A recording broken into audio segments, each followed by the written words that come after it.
ವಕ್ಫ್ board ಅವಾಂತರಕ್ಕೆ Dharmapura ಎಂಬ ಗ್ರಾಮ ಇಡೀ ಗ್ರಾಮವೇ ನಲ್ಗೋಗ್ಯದ ಅಂತ ಹೇಳ್ಬೋದು. ಆ ಒಂದು ಗ್ರಾಮಕ್ಕೆ ಇವತ್ತು ಹಿರಿಯ ಬಿಜೆಪಿ ಶಾಸಕ ಬಸವನಗೌಡ ಪಾಟೀಲ್ ಯತ್ನಾಳ್ ಸೇರಿದಂತೆ ಅವ್ರ ತಂಡದವರನ್ನು ಆಗಮಿಸಿದ್ದಾರೆ. ಆ ಒಂದು ಗ್ರಾಮಸ್ಥರಿಗೆ ಧೈರ್ಯ ತುಂಬಂತ ಕೆಲಸ ಮಾಡ್ತಾ ಇದ್ದಾರೆ ಅಂತ ಹೇಳ್ಬೋದು. ವಕ್ಫ್ ಅವಾಂತರಕ್ಕೆ ನಿಜಕ್ಕೂ ಈ ಊರು ಸಂಪೂರ್ಣ ನಲ್ಗೋಗ್ಯದ. ಆ ಊರಲ್ಲಿ ಯತ್ನಾಳ್ ಅವರು ಇದ್ದಾರೆ ಸರ್. ಇಡೀ ಊರು ನಲ್ಗೋಗಿದೆ ಸರ್. ಆ ಊರಿಗೆ ತಾವು ಬಂದಿರಿ, ಏನು ಹೇಳಿದ್ರಿ? ನೋಡಿ, ಇಡೀ ಊರನ್ನೇ ಇವತ್ತು ವಕಫ್ ಅಂತ ಘೋಷಣೆ ಮಾಡಿದ್ದಾರೆ. ಇಲ್ಲಿ ಸರ್ಕಾರ ಕೊಟ್ಟಂಥ ಮನೆಗಳು ಇದ್ದಾವೆ, ಖಾಸಗಿನೂ ರೈತ ಕಟ್ಕೊಂಡಂಥ ಮನೆ ಇದೆ. ಈ ರೀತಿ ಬೇಕಾಬಿಟ್ಟಿಯಾಗಿ ಇಲ್ಲಿ ಬೀದರ್ ಜಿಲ್ಲೆಯಲ್ಲಿ ಒಬ್ಬ ಮುಸ್ಲಿಂ IAS ಅಧಿಕಾರಿ DC ಇದ್ದಾಗ ಈ ಜಾಫರ್ ಅನ್ನೋಂಥವ್ರು ಈಗೇನು ಫೈನಾನ್ಸ್ ಜಾಯಿಂಟ್ ಸೆಕ್ರೆಟರಿ ಅದಾರಲ್ಲ, ಆ ಕಾಲಕ್ಕೆ ಎಲ್ಲೆಲ್ಲಿ ಮುಸ್ಲಿಂ ಜಿಲ್ಲಾಧಿಕಾರಿಗಳಾಗ್ಯಾರಲ್ಲ, ಇಂಥ ಅವಾಂತರಗಳನ್ನು ಎಲ್ಲ ಕಡೆ ಮಾಡ್ಯಾರ. ವಿಜಯಪುರದಲ್ಲಿ ಮೊಹಮ್ಮದ್ ಮೊಹಸಿನ್ ಅಂತ ಒಬ್ಬ IAS ಅಧಿಕಾರಿ, ಅವನು ಇದನ್ನೇ ಮಾಡಿದ್ದ. ಇಲ್ಲಿ ಜಾಫರ್ ನಾವು ಇಲ್ಲಿ ಮಾಡಿದ್ದು ಉದ್ದೇಶ ಏನಿದೆ ಅಂದರೆ, ಇದೇನೋ ನವಾಬು ಕೊಟ್ಟಿದ್ದು ಈ ಒಂದು ಏನು ಹೇಳ್ತಾರಲ್ಲ ಮಂತ್ರಾಲಯ ನವಾಬು ಕೊಟ್ಟಿದ್ದು, ಇಲ್ಲಿ ಹೈದರಾಬಾದ್ ನಿಜಾಮರು ಆಡಳಿತದಲ್ಲಿ ಕೊಟ್ಟಿದ್ದು ಅಂತ ಹೇಳಿ ಇವ್ರನ್ನೆಲ್ಲ ಒಕ್ಕಲೆಬ್ಬಿಸ್ಬೇಕನ್ನೋಂಥ ಷಡ್ಯಂತ್ರ ಮಾಡಿ ಇವತ್ತು ದಲಿತರು, ಹಿಂದುಳಿದವರು, ಎಲ್ಲ ಜನಾಂಗದ ಮುಸ್ಲಿಮರು ಸಹಿತ ಇಲ್ಲಿ ಜೀವನ ಮಾಡ್ತಾ ಇದ್ದಾರೆ. ಈ ರೀತಿ ವಕಫ್ ಅನ್ನೋಂಥದ್ದು ಒಂದು ಕರಾಳ ದೇಶದಲ್ಲಿ ಕಾನೂನಿದೆ. ಈಗಾಗಲೇ ನಿನ್ನೆ ಪ್ರಧಾನಮಂತ್ರಿಗಳು ಹೇಳಿದ್ದಾರೆ. ಈಗ ಸದನದಲ್ಲಿ ವಕ್ಫ್ ಕಾನೂನು ಬಗ್ಗೆ ಚರ್ಚೆ ಕೂಡ ಇದೆ, ಮಂಡನೆ ಕೂಡ ಮಾಡ್ತಾ ಇದ್ದಾರೆ ಸರ್. ಹೌದು, ಅದೇ ಈಗ ಜನಜಾಗೃತಿನೂ ಭಾಳ ಅವಶ್ಯ ಇದೆ. ಮೊನ್ನೆ ಪಾರ್ಲಿಮೆಂಟ್ ಕಮಿಟಿ ಬಿಜಾಪುರಕ್ಕೆ ಬಂದಾಗ ಅವ್ರು ಹೇಳಿದ್ದೇನೆಂದ್ರೆ, ನೀವು ಸಮಗ್ರ ಕರ್ನಾಟಕದಲ್ಲಿ ಎಲ್ಲೆಲ್ಲಿ ಬಾಧಿತ ಪ್ರದೇಶ ಅದಾವೆ ಅಲ್ಲಿ ಒಂದೊಂದು ಜಿಲ್ಲೆಯಲ್ಲಿ ಒಂದು 2-3 ಕಡೆ ಹೋಗಿ ಸಂಪೂರ್ಣ ವರದಿ ಕೊಡ್ರಿ. ಯಾಕಂದರೆ ಹೋದ ಸಲ ವಕಫ್ ಕಾನೂನಿನ ಬಿಲ್ಲು ಅಮೆಂಡ್ಮೆಂಟ್ ಬಿಲ್ ಏನು ಸದನಕ್ಕೆ ಇಟ್ಟರು, ಅವಾಗ ನಮ್ಮ ಕಾನೂನು ಮಂತ್ರಿಗಳು ಹೇಳಿದ್ದೇನು 9.5 ಲಕ್ಷ ಎಕರೆ. ಆದರೆ ಮಾನ್ಯ ಜಾಯಿಂಟ್ ಪಾರ್ಲಿಮೆಂಟ್ ಕಮಿಟಿ ಚೇರ್ಮನ್ರು ಬಂದಾಗ ಈಗ ಇಡೀ ವಕಫ್ದವ್ರು ಕ್ಲೇಮ್ ಮಾಡ್ಲಾಕಿದ್ದು 38 ಲಕ್ಷ ಎಕರೆ. ಈ ಬಾರಿ ಬಿಲ್ ಪಾಸ್ ಆಗ್ತದೆ ಸರ್ ಕೇಂದ್ರದಲ್ಲಿ? 100% ಆಗ್ತದೆ. ಯಾರು ಏನು ಬೇಕಾದ್ರು ಮಾಡಿದ್ರು ಪ್ರಧಾನಮಂತ್ರಿಗಳು ನೀನು ಭಾಳ ಸ್ಪಷ್ಟವಾಗಿ ಹೇಳಿದ್ದಾರೆ. ಬಾಬಾ ಸಾಹೇಬ್ ಅಂಬೇಡ್ಕರ್ ಅವರು ಬರೆದಂಥ ಸಂವಿಧಾನದಲ್ಲಿ ವಕಫ್ಗೆ ಅವಕಾಶ ಇಲ್ಲ. ಹೀಗಾಗಿ ಬಾಬಾ ಸಾಹೇಬ್ ಅಂಬೇಡ್ಕರ್ ಏನು ಸಂವಿಧಾನ ಬರೆದಾರೆ ಅದರ ವ್ಯಾಪ್ತಿಯಲ್ಲಿ ಇದ್ದಿದ್ದನ್ನ ಅಷ್ಟೇ ನಾವು ಸ್ವೀಕಾರ ಮಾಡ್ತೀವಿ. ಈ ವಕಫ್ಗೆ ಶಬ್ದನೇ ಉಲ್ಲೇಖ ಆಗಿಲ್ಲ ಸಂವಿಧಾನದಲ್ಲಿ ಸರ್. ಈಗಾಗಲೇ ಅಂದ್ರೆ ತಮ್ಮದೇನೋ ಒಂದು ಹೋರಾಟ ಇದೆ, ತಮ್ಮ ಯಾತ್ರೆಗ ಎಲ್ಲೋ ಒಂದು ಕಡೆ ಇವತ್ತು ಬಿಜೆಪಿ ರಾಜ್ಯದ ಸೇರಿದಂತೆ ನಾಯಕರು ಸಾಕಷ್ಟು ವಿರೋಧ ವ್ಯಕ್ತಪಡಿಸ್ತಾ ಇದ್ದಾರೆ ಸರ್. ಅಂಥವ್ರಿಗೆ ಏನು ಹೇಳ್ತೀರಿ ಸರ್? ನೋಡಿ, ನಾವು ಜನಪರವಾದಂಥ ಹೋರಾಟ ಮಾಡ್ತಾ ಇದ್ದೀವಿ. ಇದಕ್ಕೆ ಯಾರು ಪರ್ಮಿಷನು ಬೇಕಾಗಿಲ್ಲ, ಯಾರು ಟೀಕೆ ಟಿಪ್ಪಣಿ ಮಾಡ್ಲಿಕ್ಕೆ ನಾವು ಬಂದಿಲ್ಲ.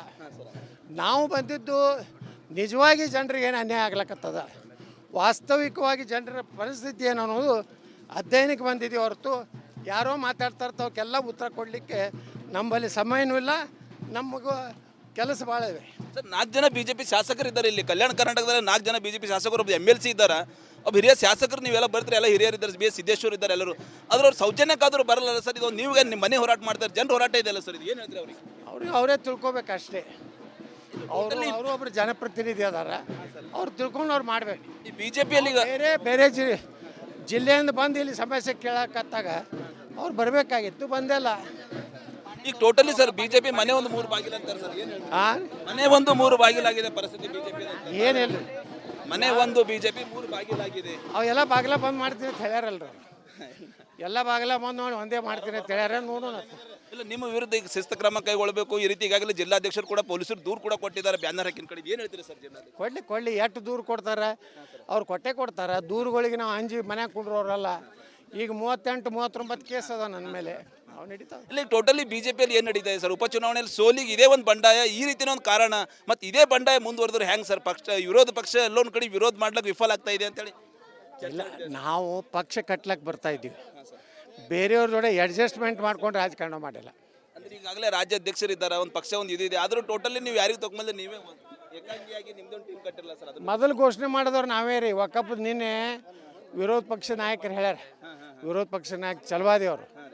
ನಾವು ಈ ವಕಫ್ ಹೋರಾಟದ ಕೈಗೊಳ್ಳ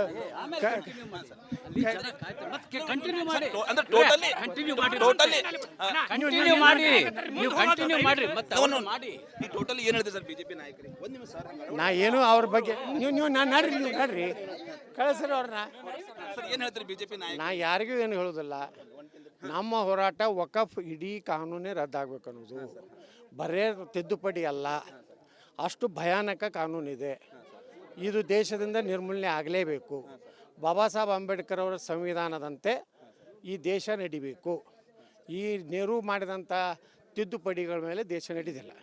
ಸೊ ವಕ್ಫ್ ಬೋರ್ಡ್ ಅವಾಂತರಕ್ಕೆ ಧರ್ಮಾಪುರ ಎಂಬ ಗ್ರಾಮ ಇಡೀ ಗ್ರಾಮವೇ ನಲ್ಗೋಗ್ಯದ ಅಂತ ಹೇಳ್ಬೋದು. ಆ ಒಂದು ಗ್ರಾಮಕ್ಕೆ ಇವತ್ತು ಹಿರಿಯ ಬಿಜೆಪಿ ಶಾಸಕ ಬಸವನಗೌಡ ಪಾಟೀಲ್ ಯತ್ನಾಳ್ ಸೇರಿದಂತೆ ಅವ್ರ ತಂಡದವರನ್ನು ಆಗಮಿಸಿದ್ದಾರೆ. ಆ ಒಂದು ಗ್ರಾಮಸ್ಥರಿಗೆ ಧೈರ್ಯ ತುಂಬಂತ ಕೆಲಸ ಮಾಡ್ತಾ ಇದ್ದಾರೆ ಅಂತ ಹೇಳ್ಬೋದು.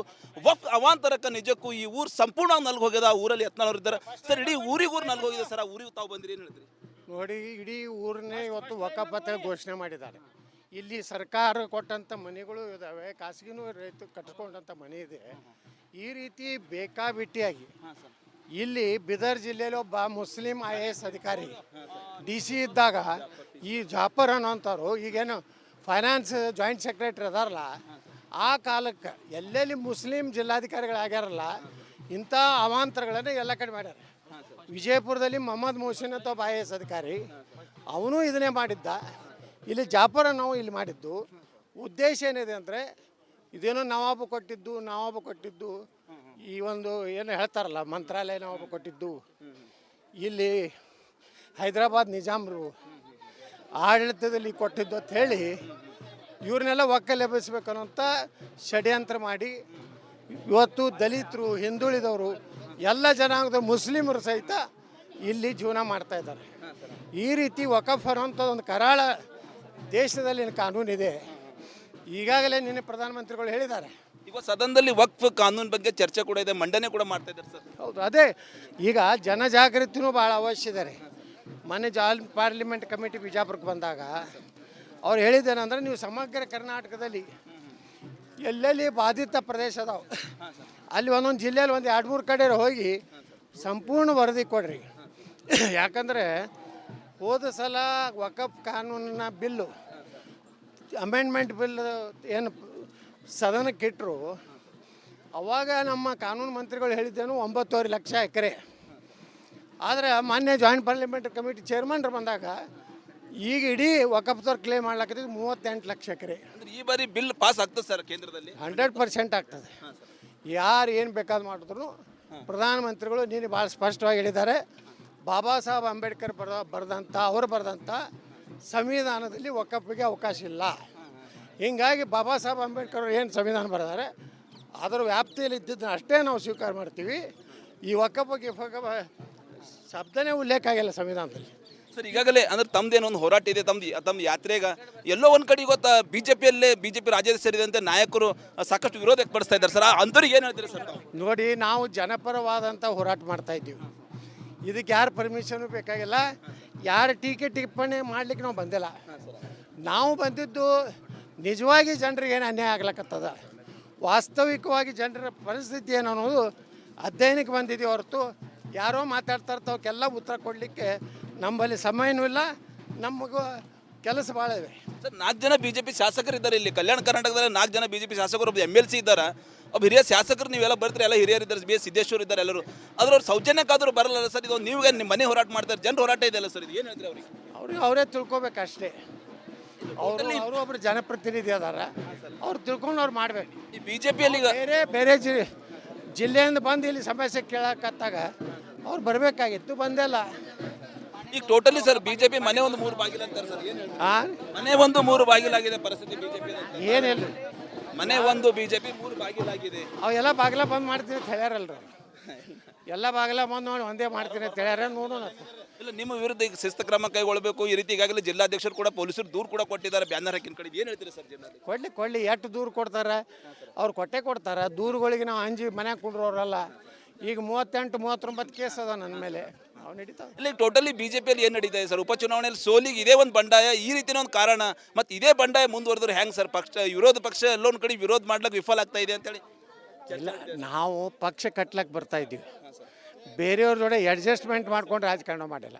ಅಂದ್ರೆ ಈಗಾಗಲೇ ರಾಜ್ಯಾಧ್ಯಕ್ಷರು ಇದ್ದಾರೆ, ಒಂದು ಪಕ್ಷ ಒಂದು ಇದೆ. ಆದರೂ ಟೋಟಲಿ ನೀವು ಯಾರಿಗೆ ತಗೊಂಬಂದ್ರೆ ನೀವೇ ಏಕಾಂಗಿಯಾಗಿ ನಿಮ್ದೊಂದು ಟೀಮ್ ಕಟ್ಟಿರಲ್ಲ ಸರ್? ಅದು ಮೊದಲು ಘೋಷಣೆ ಮಾಡಿದವ್ರು ನಾವೇ ರೀ. ವಕಫ್ ನಿನ್ನೆ ವಿರೋಧ ಪಕ್ಷ ನಾಯಕರು ಹೇಳ್ಯಾರ, ವಿರೋಧ ಪಕ್ಷ ನಾಯಕ ಚಲವಾದಿ ಅವರು. ನಾವು ಈ ವಕಫದ ಹೋರಾಟದ ಕೈಗೊಳ್ಳ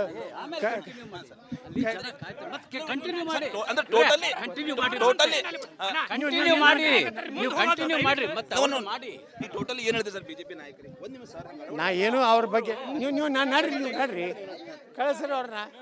ಸರ್ ಏನು ಹೇಳ್ತೀರಿ ಬಿಜೆಪಿ ನಾಯಕ ನಾ ಯಾರಿಗೂ ಏನು ಹೇಳೋದಿಲ್ಲ. ನಮ್ಮ ಹೋರಾಟ ವಕಫ್ ಇಡೀ ಕಾನೂನೇ ರದ್ದಾಗಬೇಕು ಅನ್ನೋದು, ಬರೇ ತಿದ್ದುಪಡಿ ಅಲ್ಲ, ಅಷ್ಟು ಭಯಾನಕ ಕಾನೂನಿದೆ. ಇದು ದೇಶದಿಂದ ನಿರ್ಮೂಲನೆ ಆಗಲೇಬೇಕು. ಬಾಬಾ ಸಾಹೇಬ್ ಅಂಬೇಡ್ಕರ್ ಅವರ ಸಂವಿಧಾನದಂತೆ ಈ ದೇಶ ನಡಿಬೇಕು. ಈ ನೆಹರು ಮಾಡಿದಂಥ ತಿದ್ದುಪಡಿಗಳ ಮೇಲೆ ದೇಶ ನಡೆದಿಲ್ಲ. ಸೊ ಇದು ಬಸವನಗೌಡ ಪಾಟೀಲ್ ಅವರ ಆಕ್ರೋಶದ ನೋಡಿ. ನಮ್ಮ ಹೋರಾಟ ಜನಪರ ಹೋರಾಟ, ನಮ್ಮ ಟೋಟಲಿ ಯಾರ್ದು ಅನುಮತಿ ಬೇಕಾಗಿಲ್ಲ. ಹೀಗಾಗಿ ಟೋಟಲಿ ವಕ್ಫ್ ವಿರುದ್ಧ ಹೋರಾಟ ಆರಂಭ ಮಾಡಿದ್ದೆ ನಾವು. ಹೀಗಾಗಿ ವಕ್ಫ್ ವಿರುದ್ಧ ನಾವು ಹೋರಾಟ ಮಾಡ್ತೀವಿ. ದೇಶದ ಪ್ರಧಾನಿ ನರೇಂದ್ರ ಮೋದಿ ಅವರು ಈ ಒಂದು ವಕ್ಫ್ ಕಾಯ್ದೆ ಈಗಾಗಲೇ ಜಾರಿ ಮಾಡೇ ಮಾಡ್ತಾರೆ ಮತ್ತು ವಿಶ್ವಾಸ. ಬಸವನಗೌಡ ಪಾಟೀಲ್ ಯತ್ನಾಳ್ ಅವರು ರಿಪಬ್ಲಿಕ್ ಕನ್ನಡ ಮಾತನಾಡುತ್ತಾ ತಮ್ಮ ಅಭಿಪ್ರಾಯ ವ್ಯಕ್ತಪಡಿಸರು ಅಂತ ಹೇಳ್ಬೋದು. ಧರ್ಮಪುರದಿಂದ ಕ್ಯಾಮ್ರಾ ಪರ್ಸನ್ ಭರತ್ ಜೊತೆ ನಾನು ಮಲ್ಲಿಕಾರ್ಜುನ್ ಮರ್ಕಲ, ರಿಪಬ್ಲಿಕ್ ಕನ್ನಡ, ಬೀದರ್.